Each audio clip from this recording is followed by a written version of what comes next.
Okay. Hi, everyone. Welcome to another episode of Mind Your Soul. And today's episode is about rewiring minds, demystifying neuroplasticity for personal growth with Nicole, who's also now an author of the book Rewire. Welcome, Nicole, to the podcast. Thank you so much for having me. Can you please introduce yourself to the listeners? Just a small introduction about your journey and this book release and everything. Absolutely. Firstly, thank you so much again for having me. I studied neuroscience at the University of Bristol. I did my thesis on neuroplasticity. I then went on to do my master's in organizational psychology because I wanted to bridge the gap between neuroscience and the general population, right? The world. Yeah. I was sort of seeing a big divide in how we are using the information that we have, but then not transpiring it into people who actually need it every day. So Mhm. my original work was going into organizations, speaking events, workshops, working on like a consulting basis with organizations using neuroscience-based principles and how to apply all these different concepts. And it was interesting because as soon as I would sort of explain things like exercise, meditation, sleep, but from a neuroscientific perspective, you could kind of see like, grown men, like the penny drop going, I get it now, It makes um, sense. yeah, Yeah. it all makes sense. I'm Yeah. willing to do it now because before it was just kind of HR saying you need to do all these things with like kind of really Like, cheesy why? Why placards should in I the do it? bathroom toilets. Yeah. So that was really, really rewarding. I love that. And then, sort of working on like project basis with companies, which was great. And then, I got approached. And the interesting thing is when I started my Instagram, I wanted to approach more corporate clients. So I started posting more regularly and more kind of with like a Because you clean were cut used to the background. corporate clients, right? Like that was basically your target audience, you could say. You were used to like teaching them. Yes. So yeah, I mean, corporate was the kind of easy way in, but really everyone and anyone, right? And Absolutely. that's when I got my Instagram kind of blew up, which I didn't expect. So for a long time, I felt this real weird divide between speaking to all populations. Like I've got Everyone. from 18 all the way through to 65, mostly Yeah. mostly 25 to 55 actually, but still. So it was a bit of like an identity crisis where I was like, oh my God, I work in corporate, but now I'm like talking more to like younger people. So, but it was great. And then I got approached for the book online, which was incredible. My sister was sort of helping me at the time with emails, and she's like, "You want to sit down for this one? HarperCollins want to give you a book That's deal." amazing. Ended up Look with at you. Penguin in the end, but yeah, it was phenomenal. So yeah, So I'm that's a my big journey. fan. I have to tell Thank this to you. the listeners. I'm big fan of Nicole. Been following her for a long time. I think you have had your page for like 2 years or something. Is this Yeah, it's correct? going on to 2.5 now. Yeah.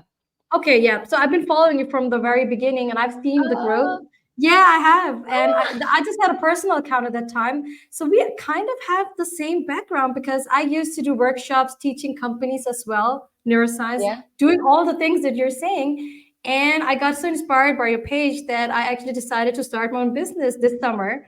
And I wanted to Yeah. speak to everyone and everybody because I'm like, Nicole is doing it. you Yeah. know, Yeah. I want to do it and I want to create a living out of it. I want to help as many people as possible. And so you inspired me and you still do each and every day. And I Thank can't wait to you. get hold of your book. Like, yeah, Ah, so kind. I've got because your tips goosebumps. are so tangible. Your tips are so tangible. And that's what I'm also trying to do because people want practical tips. They want the radical approach, but they want to Yeah. understand how can I use this in my daily life? Because Yeah. neuroscience is not that complicated if we break it down to them, right? Yeah. Yeah. So, Nicole, Yeah. this is something you really excel at, I would say, right? Thank This is you. something you have excelled and you still do, and that's why you're writing the book, right? So, in Rewire, are you sharing all of those tips in there? Yes. So Rewire is broken up into 3 phases. So phase Okay. one, ditch the negative. So that's where we sort of unpack negativity bias, why, Mhm. where did these beliefs that you formed come from? What can we do about them? How to regulate your stress response, anxiety. And then we move on to phase two, which is shift your narrative. That's a 7-step process on how to, start stepping into into your new narrative, new persona, new habits, new Yeah. behaviors to get everything you want in life. And then phase three, which I would say is probably arguably the most important, is how to boost the positive, how to maintain those habits, because I think that's the part that people generally tend to forget. So how do we maintain plasticity throughout, our lives and just go that little step further. So I talk about mental resilience, optimization, like sleep for neuroplasticity. It's a great book. I think it's the first It one in has my life that I've handed. everything. Yeah, it's the first time I've handed something in my life and gone, you know what, I'm so proud of this. Because, you know, It's your with your baby. thesis and with work, you're always like, I could have done a bit more, I could have done better. But I handed Rewire in to my editor and I was like, I haven't got any more in me. That's it. That was all of it. Yeah, that was So, all of it in that book. I'm so excited to get it. It will soon come to Denmark as well. It's in May, so it's not much yes, time left. Yeah, it's March yeah, now. two months. Uh, So yeah, I'm going to yeah. London on Wednesday to record the audiobook. Oh, that's amazing. That's just amazing. So you're still very busy doing that and making this change, and you're also posting this amazing content at the same time on Instagram. And yeah, it's so easy and tangible. Like, yeah, I often share your content with other people, with clients. I share it with my clients as well, because I say one thing and sometimes you're presented in a different way. And sometimes our brains do not understand what this person is saying. Sometimes it makes more sense if, they is presented in a different way. And I think you're very good at presenting your content. So the Thank you. majority can understand it. Yeah. Thank you very much. I am struggling a little bit with the video content, which, in Which is itself has new to you, been, I think, sorry? right? It's new. It's a new thing for you. It is, and Yeah. it's something that we need to get used to, and it's something I talk about all the time. Always put yourself out of your comfort zone and try. You Exactly. I won't do gain the same. confidence. Exactly, you only gain confidence by doing things that you're not comfortable with, and Yeah. so it's been a real major process, and it's been quite ironic because I've written all about this, and now I'm doing it. You're just as human as everyone else, right? Like that's what I tell my Exactly. clients. Like I have my own coach and I coach people. It's like I need that too. I need that push too. I Yeah. have to do inner work as well and get rid of my limiting beliefs and stuff that sometimes holds me back. And that's Yeah. very normal. Like we go Exactly. through the same things, but we have the toolkit. Unless I mean, Exactly. compared to many other people, we have the toolkit, but that doesn't Yeah. mean we always use it. you Yes. know. Well, I do use it, but it doesn't stop the emotions. Like last night, I was kind of feeling really down in the gutter about my social media, which I know sounds silly when I say that out loud because I've got, almost 500,000 followers, but it's a scary thing putting yourself out there with video Yeah, content to I get that. a sort of an audience that already knows you. So, you're like sort of standing there naked in front of So you almost half feel a like million the people. pressure of performing really well because you kind of have to hold the momentum kind of thing, maybe. Yeah, exactly. So, it's been a process, but It it's doesn't good. And tell I, on your and videos. I can see that.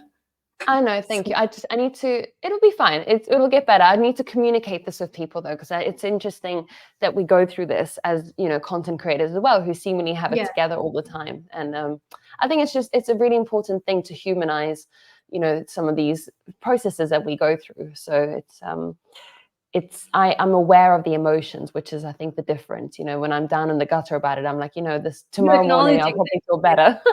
Yeah, yeah, I'm tired. It's absolutely. nighttime. It's Sunday. I'm chilled. Yeah. So maybe Monday is this is not the scary. best time to do a video when I'm feeling like this. Yeah, exactly. But Obviously. it all gets better with time. We all know that. So Of course it does. So when I ask you, Nicole, how does having the knowledge of neuroplasticity kind of affect our mental health? Like how much power does it have? yeah. So, I talk so much about mindsets in the book. Of course, I'm not saying in any way that, depression, anxiety is a mindset. Not at all. Those are sort of clinical psychiatric conditions. But, you know, our mood mindset can be changed quite heavily in terms of so for example, I talk about stress mindset, and Mhm. Dr. Leah Crum, she's a researcher from Stanford. I don't know if you've ever looked at any of her work, but her work is incredible. And she's basically did a study where they stressed out two groups. They told one group, they basically showed them a video beforehand that this group stress is really bad. It can cause, heart problems. It can give you strokes if not treated, all this kind of negative stuff about stress. And then the second group, they showed them a video about stress, about how it helps you optimize. It's really good for resilience, Mhm. athletic performance. And they had videos of basketball players throwing hoops. And both groups then were tested, and the blood pressure in the second group, the ones that were told that stress is adaptative, was lower. The heart rate came low, and they recovered much quicker versus the group that were told that stress is really bad for them. So in that context, just having an understanding about our emotions and what we're feeling and I actually just posted a video about that yesterday, like accurately naming how we feel is really important in establishing, how we feel. So having that means that when we change our mindset towards different things, that's neuroplasticity. Now you're taking a different approach. So instead of jumping Absolutely. towards the negative, so focusing on all the negative things in your life, by slowly sort of paying attention to the more positive things within that negative thing as well, potentially. And again, I'm not saying you need to sort of brush over the negative with positive, but No, I know what you mean. we start to rewire our brains to kind of see things with a little bit more logic. The negative is still there. Last night I was still feeling down and sort of sad about my social media presence, but it's I know it's going to pass, and I'm allowed to feel that without that panic of this is my life now. Because I have an understanding that this will change. So So stress can actually be good for us if it's used in the right way, right? Because we get more resilient. Just like we're doing a workout, we do strength training, our muscles grow, and the same thing with our minds, right? Right. So stress absolutely. can be actually good for us. Of course, it depends on the situation, I would say, but it Yes. can be good for us if, just like you just told about, they viewed it as the basketball thing, or they viewed it as something detrimental. So of course, like the brain would Yeah. go like, oh, I don't want that. That's so stressful to look at. Yeah. Um, Exactly. Stress is adaptative. Acute stress, if you can recover from it, is hugely influential to even our brain chemistry. So neuroplasticity requires norepinephrine and acetylcholine, which are both sort of yes. quote unquote stress hormones, to Yeah. help us create plastic changes. And what that means is we need attention.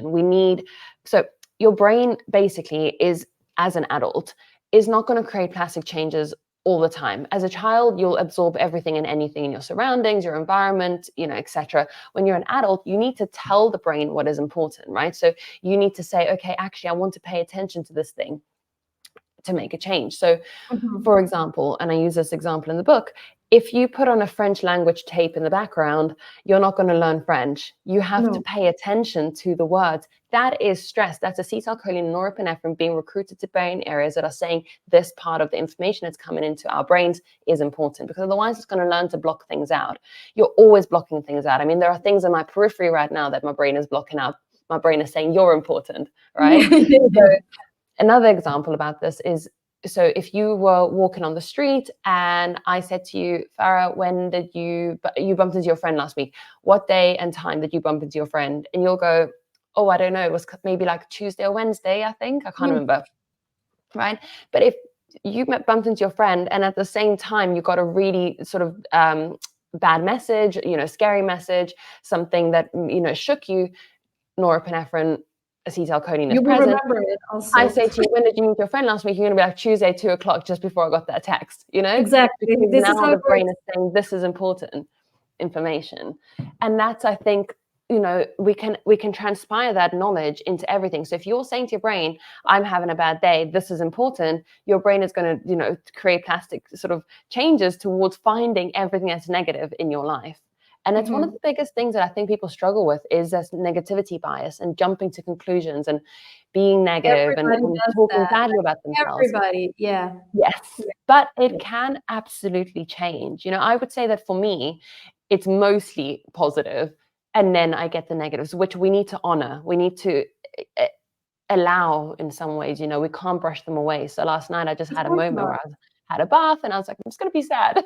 Yeah, you just gotta acknowledge it instead of suppressing it. Because when we suppress things, that's where you kind of get stuck in that rut, of negativity, right? Yes, but Yeah. also when I can understand why people suppress it if that's your go-to every time. You're going to But have a that's not natural healthy for tendency to you. want to suppress. Yeah. So instead of suppressing, I would say like redirect. Yeah. Redirect. I think that's a very good term, actually. You can redirect it.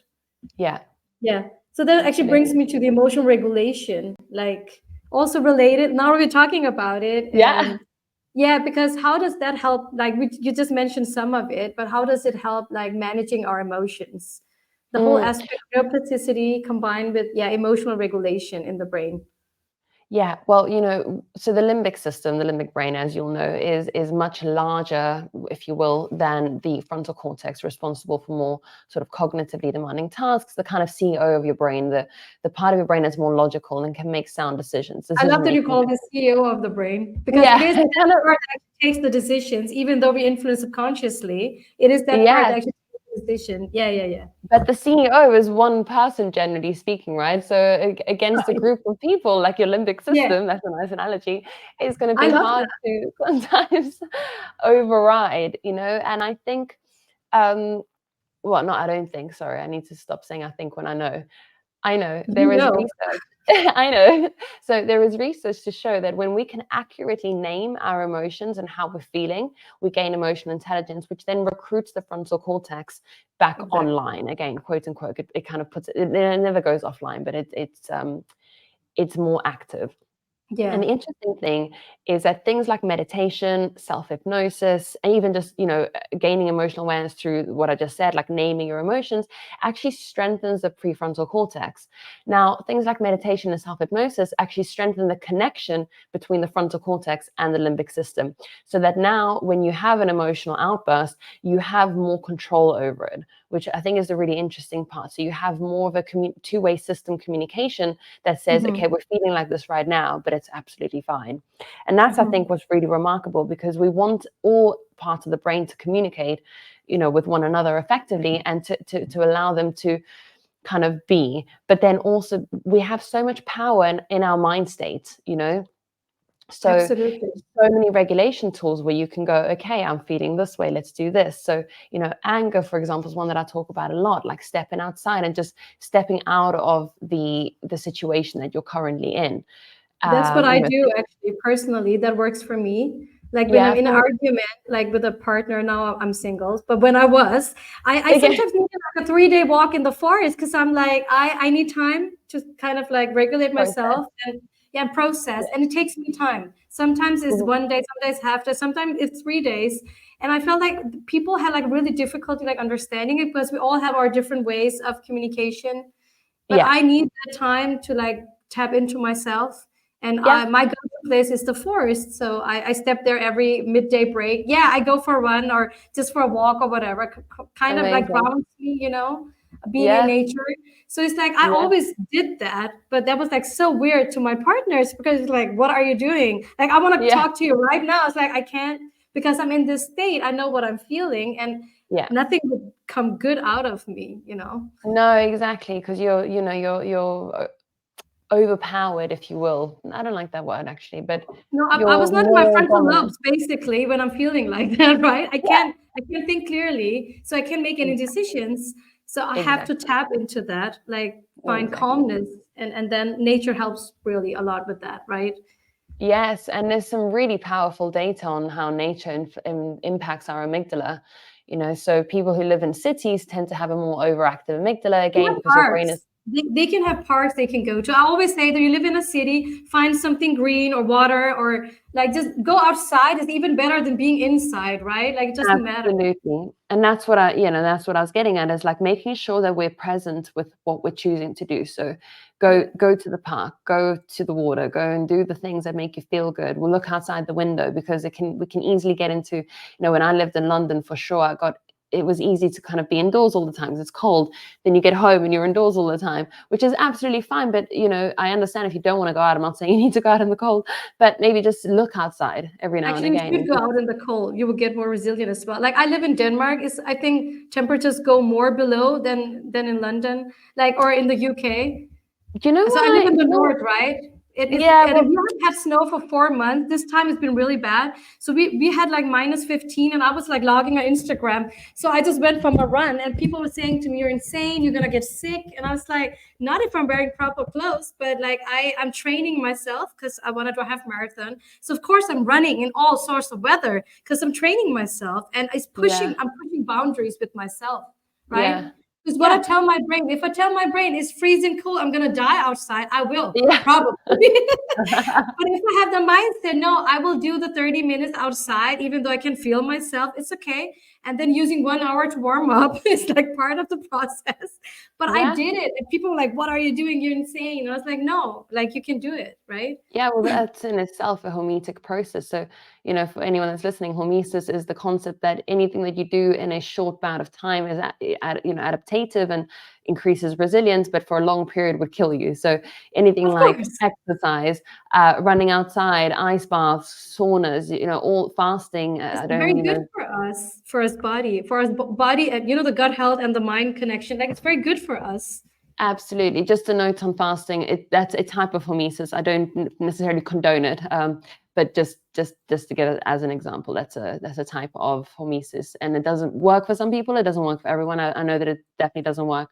Not definitely, but I know that it's not as conclusive in women. Most women don't do well with fasting. Just as a side note, and if anyone's listening, because I know we mentioned it, I definitely don't do well with fasting. But just wanted to mention that in case anyone was listening thinking they need to go and fast, because I'm a bit averse to kind of giving too much advice online. So it just as an example, talking about the Yeah, hormesis. But yeah, yeah. Yeah, so we have the yeah, power within, right? So that's the power of the mindset. And absolutely, yeah, and as like we're both neuroscientists with different focus areas, but yeah, even though we know how the brain works, I think it like neuroscience does not, it's not only for the neuroscientists. This is what you're trying to do, what I'm trying to do is also. It's it's like for we can everyone. break, it's for everyone, and Yeah, it's actually about having those healthy habits. So that yeah, brings me to the habit parts of your book. So having those in place, it doesn't have to be like you're changing your life completely around. Like mm, adapt those healthy habits into a lifestyle of yours. So where can people start, Nicole, if they want to like have a positive change in their life? Where should mm, they begin if they like working moms or whatever? Like busy yeah, lives, you all have that, right? We all live busy lives today. yeah. So yeah. Well, I always say start small. People come to January and they're like, "That's it. I I'm gonna know, do it right? now." I use it all the time. That example is like then the motivation dies in February, they're out, or in March, they're out. I know. Exactly, exactly. And I always say, start small, start with what you can handle. People okay, you want to go to the gym 4 days a week, fine, but you've been going That's zero a right high now. goal. So let's start with one. I Yeah, know it that's doesn't what I sound like say. much, but one out of zero is still better than, And then zero. build from there, because then And build motivation, from there. because we know what happens in the brain. You're highly motivated and then it just dies because, yeah, it's for the long term, the delayed gratification, right? So it's like people want the instant reward today. Yes. And that's the hard part, I think, in this society we're living in today, is like being consistent is hard for people. Well, yeah, and on that note, it's I always say that it's not you, it's your brain. So, you have a finite amount of cognitive resources. This was my research that I did in my thesis, is how many the cognitive resources that we have on a daily limit. I didn't call it mental currency in my thesis. I probably would have gotten a zero if I'd done that. But to the general population, I always call it mental currency. You've got currency. So if you're giving your money away to different things, how much Mhm. money have you got left for the things that you want to do? Okay. So if you're trying to change 10 habits in a day, that's a lot of habits. That's a lot of Oh, yeah. cognitive resources. That's a lot of mental currency that you're now giving to these new things, because the majority of your brain operates on the subconscious, on automatic, on autopilot. You don't think Exactly. about how you make your coffee. You don't think about how you brush your So teeth. how You you don't brush think your about how you open teeth the or door, whatever. Yeah. put on the light, get your ass. You just do it, right? Yeah. So if Yeah. you wanted to now change something like that, it's going to take cognitive attention, like focus attention, or conscious attention to make that change. So Hmm. if it's not in your automatic to go to the gym 4 days a week, even going once is going to be a lot for your cognitive brain to remind you to do that, because your brain's not going to remind you to do it. You have to remind yourself to It do doesn't it, like right? doing hard stuff, right? It's not going to say, go do it now, because it doesn't like to do hard stuff, basically. And this is back to the mindset stuff. So I had that last week where I did a little video on my Instagram where, the term "I'm not motivated" is fleeting, because that's dopamine sitting at baseline. If you're sitting on the sofa, like, of course you're not going to be motivated to go to the gym, right? No. But as Right. soon as you step up and you decide, okay, I'm going to go, or you put on some music, or you put on your shoes, that's when dopamine starts to rise. But you have to get to that point where dopamine rises. Once that dopamine rises, that puts you in a pursuit of reward. So generally speaking, that's when you'll then go to the gym and you'll start feeling better. But it's like people make decisions in the current state that they're in. So they'll go, oh, I don't feel like going to the gym, and they won't go. Whereas if you change it and you go, okay, I know I don't feel like going to the gym right now. That's obvious. I'm sitting down on the sofa. Like, who would be motivated to go to the gym, right? But I know that as soon as I get up and I get there, I will be more motivated to do that. Right. And that's what we say to people, like, start small with that again. Like, if it means that you go to the gym and you walk on the treadmill for 10 minutes, then so be it. It's better than zero. I agree with you. Exactly. And then what tends to happen is once you're there, you'll start feeling more motivated to do more. You're like, well, I'm here now, might as well lift the I weights, might as might as well well do an do that. hour, right? I'm here. Like, I went all this way. Yeah, might as well. Yeah. Yeah, what works Exactly. for me when I work from home, but when I was in corporate, I actually hung. So when I came home with kids and from work, I switched clothes to my gym wear because I was like, Okay. I have to do. So I work out from home, Yeah. and now I can work out in a gym because I'm working from home. So I decided that. But it was like I had my clothes were there, so I had like a visual clue that worked so well because like I'm just gonna change. Yeah. I'm already wearing it, and the kids are having snack after school. This is my workout time, and I was, Yeah. of course, tired. It's like as Yeah. soon as I just changed the clothes and did the workout, I felt amazing. Yeah. So it's like having some clues that work for you, maybe. Like, Yeah. yeah, And I love that you said cues, because it's a big part of my book as well, where I talk about, subconscious cues. If your phone is within reach and you're trying to work, your yeah. subconscious is still bringing in that information that your phone is there. And you Okay. can scroll so Again, easily. It's like it's right here. I'm just gonna have a break, and then exactly. 1 hour passes by. If it's in a different room, there isn't that subconscious subliminal hinting that your phone is there all the time. You might think about it spontaneously, because that is what we do as humans, especially if Yeah, there's an ingrained habit to grab it. But yeah, you'll be less likely to do it. And that's why cues are so important. So I always talk about time dependent cues, environmental cues. That was perfect. You putting on your clothes is reminding you that you have somewhere to be in a little bit, right? So putting your clothes exactly. out the night before, it's the same as like trying to, I always talk about sort of social cues, or environmental cues. You wouldn't take your friend that's an alcoholic, that's trying to stop drinking, to the pub and expect them to order a Diet Coke, No, right? that would be mean. That's not a Yeah, good because friend. there's too many cues that remind you of what it is that you normally do And in then it's that hard setting. to resist because you're in that environment, Because basically. it's automatic. Again, it's Yeah. not you, it's your brain. Your brain has been programmed to buy a drink when you're in the pub.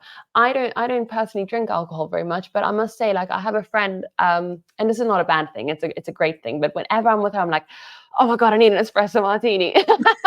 In a good way, because that's what's like what we like to have together as friends. But generally speaking, like, I probably wouldn't think about having an espresso martini at a restaurant with my partner, you know. Yeah. But and again, an espresso martini here and there is fine, but it's that same concept of, like, you walk into the kitchen and you're like, oh, where are the cookies? My mother-in-law loves to bake, so whenever we go to her house, I'm like, oh, I want sweets. Oh, what's in the cupboard? I don't have that Because at home, because she my loves to do it. It's like a thing. You go there, you have that. That's like a tradition. So it's like that's just what your there's brain is used all this to. subconscious Automatic. Yeah. programming that says, Subconscious when just we're makes here, this is what yeah, we get. This is what we do, right? So you have to exactly. change things. And if your environment is the thing that's triggering you, then you need to change your environment, whether it's Absolutely. reshaping the furniture in your house. This is why people cut their hair after a breakup. This is why people move furniture I need to around change. after, That's true. because Actually, you now need that to change to implement new habits. And when I came to Portugal, it was the perfect time for me to implement new habits, because I was like, I'm in a completely new place, driving on the wrong side of the road. This is it. Prime time for me to start doing the things that I've been saying I've been wanting to do for ages, whereas in then I England, it was was like, why hard. is I she was like, driving in the wrong side? But that's because you're in the UK. I was like, I went to Lisbon and I drove in the right side, but that's because ah, yeah, yeah, yeah. It's the right side for me now, but it used to be the wrong side. exactly. Yeah. Yeah. Yeah. Yeah. So you have to get used to that. I think it's so confusing when I'm in the UK. I'm like, I can't drive. I will drive in. Like I prefer not driving. So I have relatives in the UK, in London and Manchester. I have siblings there as well. But it's like I don't drive because I'm like, my brain is like confused. Yeah. I don't think it's because I'm getting older. It's like it can't adapt to that. It's like, no, this is too hard to understand. No, and that's the other thing is people. This is so I'm, I'm a bit younger than you. I'm 32, but I'm trying to sort of do this thing where I prove to people that I can become a really good guitarist, because we always say to ourselves when we get older we start becoming less adaptive, but actually, we know that neuroplasticity, we're capable of that I know well it into works old all age. ages. Yeah. But it's that narrative that we tell ourselves, oh, I'm older now, so I'll find it harder. But that's not necessarily true. You know, we haven't quite nailed down, the window of neuroplasticity in adulthood. Like, when does it start to decline? It's all sort of subjective in the individual. Like, physical activity keeps your brain more plastic because of BDNF and So, other proteins that are responsible for cell survival and cells, synaptogenesis. But I think mindset has a huge, huge thing around it. Like, what are the things that you're saying to yourself? Are you saying, I can't do this? Because that will no, it's become a very true. self-fulfilling prophecy. I'm a big fan of manifestation, and I've done some posts on neuroscience manifestation, because what you tell your brain is actually what it believes, and if you visualize Exactly. it even more, like the hypnosis and stuff, it Yeah. believes it more, right? So Yeah. I do know the power of that. So I think, sorry, I just told myself that I'm not driving in the UK because it's too hard, and I don't really want to, Yeah. right? That's the thing. I don't want to learn to do it. Like I don't want to, basically. Yeah. So it Yeah. makes it harder for me, of course, because I don't have that desire.